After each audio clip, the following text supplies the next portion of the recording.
অন্তৰ্বৰ্তীকালীন কমতাপুৰ স্বায়ত্ত শাসিত পৰিষদ তাৎক্ষণিকভাৱে ভংগ কৰি নতুনকৈ গঠন কৰিব লাগে। নাৰী কেলেংকাৰীত জড়িত কমতাপুৰ স্বায়ত্ত শাসিত পৰিষদৰ মুখ্য কাৰ্যবাহী পাৰিষদ গকুল বৰ্মনক শীঘ্ৰেই গ্ৰেপ্তাৰ কৰি জেল হাজতলৈ প্ৰেৰণ কৰিব লাগে। অনুৰূপভাৱে কমতাপুৰ স্বায়ত্ত শাসিত পৰিষদৰ প্ৰায় 34 কোটি টকাৰ বহিৰাজ্য কোম্পানীৰ লগত প্ৰত্যক্ষভাৱে জড়িত কমতাপুৰ স্বায়ত্ত শাসিত পৰিষদৰ অধ্যক্ষ হিতেশ্বৰ বৰ্মনক গ্ৰেপ্তাৰ কৰি জেল হাজতলৈ প্ৰেৰণ কৰিব লাগে।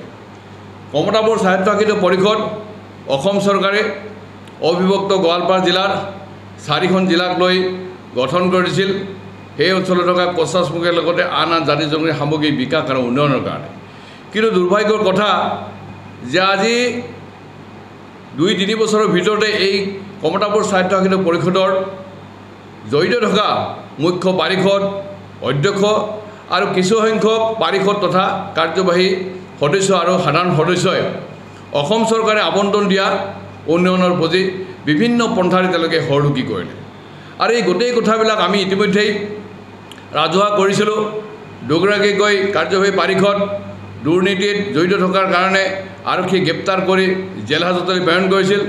2গৰাকী দালালক গ্ৰেপ্তাৰ কৰিছিল আৰু কেইবাগৰাকী দালাল পলাই আছে বুলি আমি আৰক্ষীৰ সূত্ৰে জানিবলৈ পাৰিছোঁ।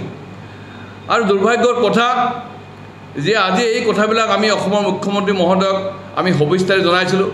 তেখেতৰ অধীনস্থ CM ভিজিলেন্স আৰু এণ্টি কৰাপশ্যনক আমি লিখিতভাৱে এই সম্পৰ্কত আমি জনাইছিলোঁ। তাৰ কাৰণে আমি গুৱাহাটীত গৈ সাক্ষী প্ৰমাণ দিছোঁ। কিন্তু ইয়াৰ পিছতো অন্তৰ্বৰ্তীকালীন কমতাপুৰ স্বায়ত্ত শাসিত পৰিষদখনৰ বিৰুদ্ধে যি ধৰণে কাৰ্য ব্যৱস্থা গ্ৰহণ কৰিব লাগিছিল তেনেকুৱা ধৰণৰ কাৰ্য ব্যৱস্থা প্ৰকৃতাৰ্থত আমি গ্ৰহণ কৰা নেদেখিলোঁ। গতিকে আজি আমি পুনৰ এই সংবাদমেলৰ জৰিয়তে অসমৰ মুখ্যমন্ত্ৰী মাননীয় ডক্টৰ হিমন্ত বিশ্ব শৰ্মা, তত্ত্বাৱধায়ক মন্ত্ৰী মাননীয় জয়ন্ত মল্ল ডাঙৰীয়াক আমি মিনতি কৰিছোঁ যে এই অঞ্চলৰ কছাছমুখীৰ লগতে আন জাতি জনগোষ্ঠীৰ আত্মসন্মান আৰু আত্মমৰ্যাদা লাঘৱ কৰা এই অন্তৰ্বৰ্তীকালীন কমতাপুৰ স্বায়ত্ত শাসিতখন ভংগ কৰি নতুনকৈ গঠন কৰিব লাগে। আজি মুখ্য কাৰ্যবাহী পাৰিষদজনে অসম চৰকাৰৰ আৰক্ষী বিভাগত কৰ্মৰত এগৰাকী অবিবাহিতা ছোৱালীক যে শাৰীৰিকভাৱে নিৰ্যাতন কৰে, যাৰ ফলত আজি ডিব্ৰুগড়ৰ এখন ব্যক্তিগত নাৰ্ছিং হোমত আজি চিকিৎসাধীন হ'ব লগা হৈছে। গতিকে এইটো অতি দুৰ্ভাগ্যজনক আৰু অতি লজ্জাজনক আৰু ঘৃণনীয় কাৰ্য বুলি আমি গ্ৰহণ কৰোঁ। আৰু সমগ্ৰ কছাছমুখী আজি লজ্জিত আৰু অপমানিত অনুভৱ কৰিছে। গতিকে আমি আৰু এই কমতাপুৰ স্বায়ত্ত শাসিত পৰিষদ গঠন কৰি কেইজনমান ব্যক্তিক লুটিপুটি খোৱাৰ এটা শাসন ব্যৱস্থা আমি চলি থাকিব দিব নোৱাৰোঁ। এই কমতাপুৰ স্বায়ত্ত শাসিত পৰিষদ সুদীৰ্ঘ আন্দোলনৰ ফলশ্ৰুতিত বহু শ্বহীদৰ বিনিময়ত, নিৰ্যাতিতাৰ বিনিময়ত আৰু আত্মবলিদান দিয়া লোকৰ আজি সংগ্ৰামৰ সত্তাত আজি এইখন কমতাপুৰ স্বায়ত্ত শাসিত পৰিষদ গঠন। কিন্তু এই কমতাপুৰ স্বায়ত্ত শাসিত পৰিষদক আজি অসম চৰকাৰে যিমান টকা আবণ্টন দিছে, সমুদায় টকা যেন তেওঁলোকক ব্যক্তিগতভাৱে দিছে, তেওঁলোকৰ যেন পৈতৃক সম্পদ, আৰু তেনেকুৱা ধৰণৰ তেওঁলোকে আজি সেই টকাবিলাক আজি খৰচ কৰিছে। আনকি বিভিন্ন বহিৰাজ্যৰ কোম্পানীৰ লগত তেওঁলোকে বাজেটত নথকাৰ পিছতো তেওঁলোকে অতি দুষ্কাৰ্যৰ জৰিয়তে তেওঁলোকে কিছুমান কোম্পানীৰ লগত তেওঁলোকে অশুভ বুজা পৰা কৰিছে। যে শেহতীয়াভাৱে কমতাপুৰ স্বায়ত্ত শাসিত পৰিষদৰ অধ্যক্ষ হিতেশ্বৰ বৰ্মন ডাঙৰীয়াৰ স্বাক্ষৰিত এখন পত্ৰ ফাদিল হৈছে যে মুম্বাইত থকা JMS সলিউশ্যন কোম্পানীৰ লগত তেওঁলোকে ব্লেংকেট, আঁঠুৱা আৰু গামবুটৰ কাৰণে এটা তেওঁলোকে ষ্টিমেট বনাই দিছিল যোৱা 29 মে 2023 তাৰিখে। আৰু এই সকলো কথাবিলাক অসম চৰকাৰৰ জ্ঞাতহাৰে কপিটো কৰি 30 জুন 2023 তেওঁলোকে কৰিছিল। আৰু এই গোটেই কামবিলাক কোনো বিষয় পৰ্যায়ত কৰা নাই। এইবিলাক স্বয়ং কমতাপুৰ স্বায়ত্ত শাসিত পৰিষদৰ অধ্যক্ষ হিতেশ্বৰ বৰ্মন ডাঙৰীয়াই চহী কৰি সেই কোম্পানীৰ লগত লগ কৰিছে। আমি জ্ঞাত বা আমি জানো কোনো মন্ত্ৰী, বিধায়ক বা পাৰিষদ এইবিলাক প্ৰত্যক্ষভাৱে চহী কৰি কোম্পানীৰ লগত বুজা পৰা নকৰে। কিন্তু তেওঁলোকে যিহেতু সেই কোম্পানীবিলাকৰ লগত তেওঁলোকৰ এটা অবৈধ লেনদেন হৈছিল, যাৰ কাৰণে আজি তেখেত নিজেই স্বাক্ষৰ কৰি এই কোম্পানীৰ লগত তেওঁলোকে বুজা পৰা কৰিছিল। আৰু এই কথাবিলাক ফাদিল হোৱাৰ পিছত আজি অধ্যক্ষ হিতেশ্বৰ বৰ্মনে কৈছে যে তেওঁৰ চহী বোলে ভুৱা। যদি এই চহী ভুৱা, তেওঁলোকৰ কমতাপুৰ হালমাৰ্ট কাৰ্যালয়ৰ পৰা যোৱা চহী যদি ভুৱা, তেখেতে তেনেহ'লে তাৎক্ষণিকভাৱে আৰক্ষীৰ ওচৰত কিয় গ্ৰেপ্তাৰ গোচৰ নধৰিলে?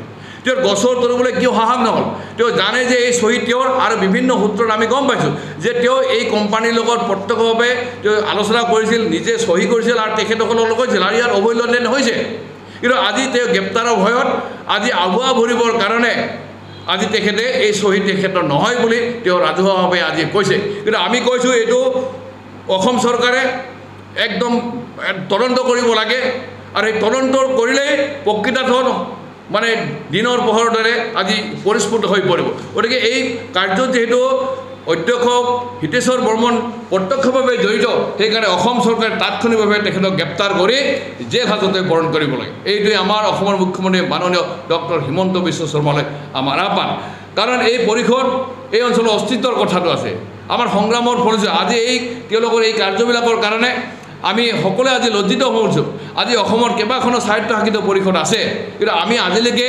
স্বায়ত্তশাসিত পৰিষদৰ মুখ্য পাৰিষদবিলাকে বা কাৰ্যনিৰ্বাহকবিলাকে এনেকুৱা অবৈধ কাৰ্যত এনেকুৱা অনিয়মত জড়িত থকা সংবাদ আমি পোৱা নাই কিন্তু প্ৰথমবাৰ আজি মাত্ৰ 2 বছৰ কাৰ্যকাল উকলি যোৱা কমতাপুৰ স্বায়ত্তশাসিত পৰিষদৰ আজি অন্তৰ্বৰ্তীকালীন পৰিষদত জড়িত থকা ব্যক্তিসকলে তেওঁলোকে আজি অবৈধভাৱে অনৈতিকভাৱে অনিয়মভাৱে তেওঁলোকে কমতাপুৰ স্বায়ত্তশাসিত পৰিষদৰ টকাবিলাক তেওঁলোকে লুণ্ঠন কৰে বহিৰাজ্য কোম্পানীৰ লগত শুভভাৱে বুজা পৰা কৰি কোটি কোটি টকাৰ তেওঁলোকে চুক্তি খালে আনকি মুখ্য কাৰ্যবাহী পাৰিষদগৰাকীয়ে অসম আৰক্ষীৰ এগৰাকী ঘনিষ্ঠ লোক মানে নিৰ্যাতন কৰাৰ ফলত আজি মানে ব্যক্তিগত নাৰ্ছিং হোম চিকিৎসাধীন হৈ থাকিবলৈ তো ইয়াৰ পিছত যদি অসমৰ মুখ্যমন্ত্ৰী মাননীয় ডক্টৰ হিমন্ত বিশ্ব শৰ্মা ডাঙৰীয়াই যে এইসকলৰ বিৰুদ্ধে যদি কঠোৰ ব্যৱস্থা নকৰে তেতিয়াহ'লে আমি অতি দুৰ্ভাগ্য বা বুলি আমি ভাবিম গতিকে অসম মুখ্যমন্ত্ৰীক আমি সেইকাৰণে পুনৰবাৰ আমি সংবাদ মাধ্যমৰ জৰিয়তে অনুৰোধ কৰিছোঁ যে আপুনি তাৎক্ষণিকভাৱে কমতাপুৰ স্বায়ত্তশাসিত পৰিষদখন ভংগ কৰি নতুনকৈ গঠন কৰি দিয়াৰ ব্যৱস্থা কৰিবলৈ তাৰ পৰৱৰ্তী সময়ছোৱাত এই কমতাপুৰ স্বায়ত্তশাসিত পৰিষদক ভাৰতৰ সংবিধানৰ 6ষ্ঠ অনুচ্ছেদ অন্তৰ্ভুক্ত কৰি ইয়াত নিৰ্বাচন অনুষ্ঠিত কৰিব লাগে এয়াই আমাৰ তেখেতলৈ পুনৰবাৰ আহ্বান